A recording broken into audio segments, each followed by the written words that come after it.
വേഗം വരുന്ന നമ്മളുടെ കർത്താവായ യേശുക്രിസ്തുവിൻ്റെ തന്നെ നാമത്തിൽ എല്ലാവർക്കും സ്നേഹവന്ദനം. തൻ്റെ പരസ്യ ശുശ്രൂഷ അവസാനിക്കാറായി എന്ന് യേശുവിന് നിശ്ചയമുണ്ടായ സമയത്ത് കർത്താവ് തൻ്റെ ശിഷ്യന്മാർക്ക് നൽകിയ വാഗ്ദത്തമാണ് യോഹന്നാൻ 14:16. ഞാൻ പിതാവിനോട് ചോദിക്കും, അവൻ സത്യത്തിൻ്റെ ആത്മാവ് എന്ന മറ്റൊരു കാര്യസ്ഥനെ എന്നേക്കും നിങ്ങളോടുകൂടി ഇരിക്കേണ്ടതിന് നിങ്ങൾക്ക് തരും. യേശു എല്ലായ്പ്പോഴും തങ്ങളോടുകൂടി ഉണ്ടായിരിക്കും എന്ന് ശിഷ്യന്മാർ കരുതിയിരുന്നു. അതുകൊണ്ട് താൻ എപ്പോഴും കൂടി ഉണ്ടായിരിക്കില്ല എന്നത് അവരെ ഓർപ്പിച്ചുകൊണ്ട് പറയുന്നത്, ഞാൻ എന്നെ അയച്ചവൻ്റെ അടുക്കൽ മടങ്ങിപ്പോകുന്നു. എങ്കിലും ഞാൻ നിങ്ങളെ അനാഥരായി വിടുകയില്ല.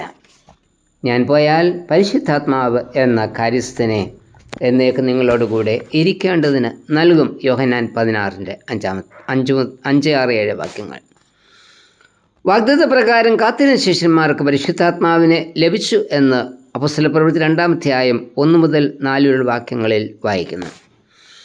തൻ്റെ ശിഷ്യന്മാർക്ക് നൽകിയ അതേ വാഗ്ദത്തം തന്നെയാണ് വിശ്വാസ സമൂഹത്തിന് കർത്താവ് നൽകിയിരിക്കുന്നത്.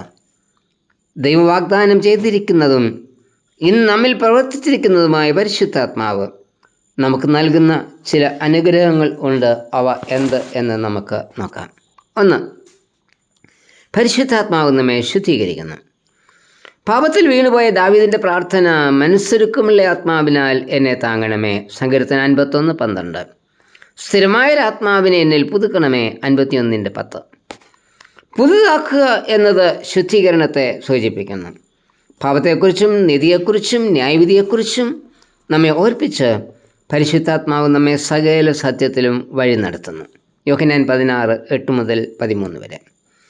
പിതാവായ ദൈവം പുത്രനായ യേശുക്രിസ്തുവിൽ കൂടി വാഗ്ദത്തം ചെയ്യപ്പെട്ട പരിശുദ്ധാത്മാവെ, എന്നിലുള്ള സകല അശുദ്ധിയെ നീക്കി ശുദ്ധീകരിക്കണമേ എന്ന് നമുക്കും പ്രാർത്ഥിക്കാം. 2. പരിശുദ്ധാത്മാവ് നമ്മെ ബലപ്പെടുത്തുന്നു.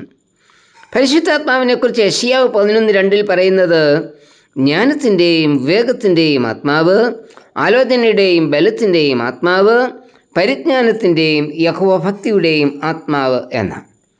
യെശയ്യാവ് 40:29 പരിശുദ്ധാത്മാവ് ക്ഷീണിച്ചിരിക്കുന്നവന് ശക്തിയും ബലമില്ലാത്തവന് ബലവും വർദ്ധിപ്പിക്കുന്നു എന്നും പറയുന്നു. പരിശുദ്ധാത്മാവ് ബലത്തിൻ്റെയും ശക്തിയുടെയും ആത്മാവാണ്.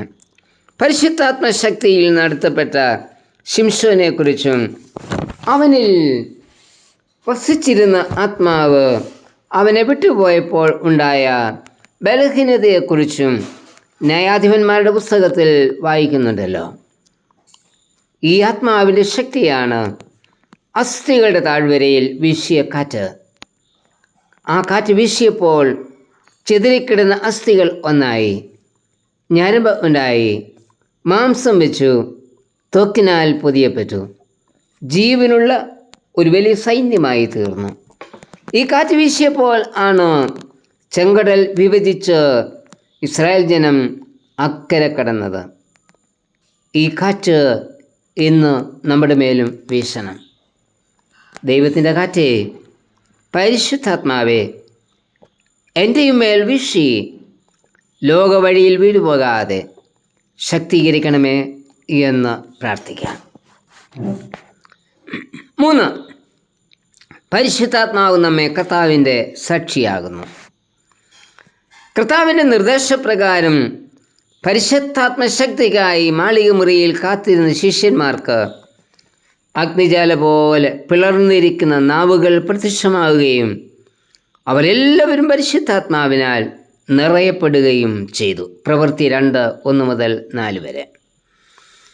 പരിശുദ്ധാത്മശക്തി ലഭിക്കുമ്പോൾ യെരുശലേമിലും യഹൂദയിൽ എല്ലായിടത്തും ശമര്യയിലും ഭൂമിയുടെ അറ്റത്തോളം എൻ്റെ സാക്ഷികൾ ആകും എന്ന വചനപ്രകാരം അപ്പോസ്തലപ്രവൃത്തി 1:8 അവർ ക്രിസ്തുവിൻ്റെ സാക്ഷികളായി തീർന്നു. അവരുടെ ആദ്യ പ്രസംഗത്തിൽ തന്നെ, ആദ്യ സാക്ഷ്യത്തിൽ തന്നെ 3000-ഓളം പേർ സഭയോട് ചേർക്കപ്പെട്ടു. പ്രവൃത്തി 2:41. ശിഷ്യന്മാരുടെ സാക്ഷ്യം ലോകത്തെ തന്നെ കീഴ്മേൽ മറിച്ചു എന്ന സഭയുടെ ചരിത്രം പറയുന്നത്. ശിഷ്യന്മാർക്ക് നൽകിയ അതേ ദൗത്യം തന്നെയാണ് ഇന്ന് നമുക്ക് നൽകിയിരിക്കുന്നത്. പരിശുദ്ധാത്മ ശക്തി പ്രാപിച്ച് വാക്കുകൊണ്ടും പ്രവൃത്തി കൊണ്ടും കർത്താവിൻ്റെ സാക്ഷികളായി തീരണം. പരിശുദ്ധാത്മ ശക്തിയിൽ കൂടി മാത്രമേ നമുക്ക് കർത്താവിൻ്റെ സാക്ഷികളായി തീരുവാൻ കഴിയൂ. പ്രതികൂലങ്ങളുടെയും പീഡനങ്ങളുടെയും മധ്യത്തിലും ക്രിസ്തു സാക്ഷ്യം ലോകം മുഴുവൻ എത്തിക്കൊണ്ടിരിക്കുന്നതിന് കാരണം ഈ ശുശ്രൂഷയ്ക്ക് പരിശുദ്ധാത്മാവ് നേതൃത്വം നൽകുന്നു എന്നതാണ്. പരിശുദ്ധാത്മാവ് എന്ന വാഗ്ദത്തം അനുഭവമാക്കുവാൻ എന്ത് ചെയ്യണം? ശിഷ്യന്മാർ കാത്തിരുന്നത് പോലെ വിശ്വാസത്തോടെ അതിനായി കാത്തിരിക്കണം. കർത്താവ് നൽകിയിരിക്കുന്ന കൽപ്പനകൾ എല്ലാം പൂർണ്ണമായി അനുസരിക്കണം. പരിശുദ്ധാത്മാവ് നമ്മുടെ മേൽ വരുന്നത് നമ്മുടെ മേലുള്ള പൂർണ്ണ ആധിപത്യത്തിനാണ്. അതിനാൽ അവൻ്റെ ഹിതത്തിനായി നമ്മെ തന്നെ പൂർണ്ണമായി സമർപ്പിക്കണം. കർത്താവേ, പരിശുദ്ധാത്മ ശക്തി പ്രാപിച്ച് നിന്റെ സാക്ഷിയാകുവാൻ എന്നെയും ഒരുക്കണമേ. ആമേൻ.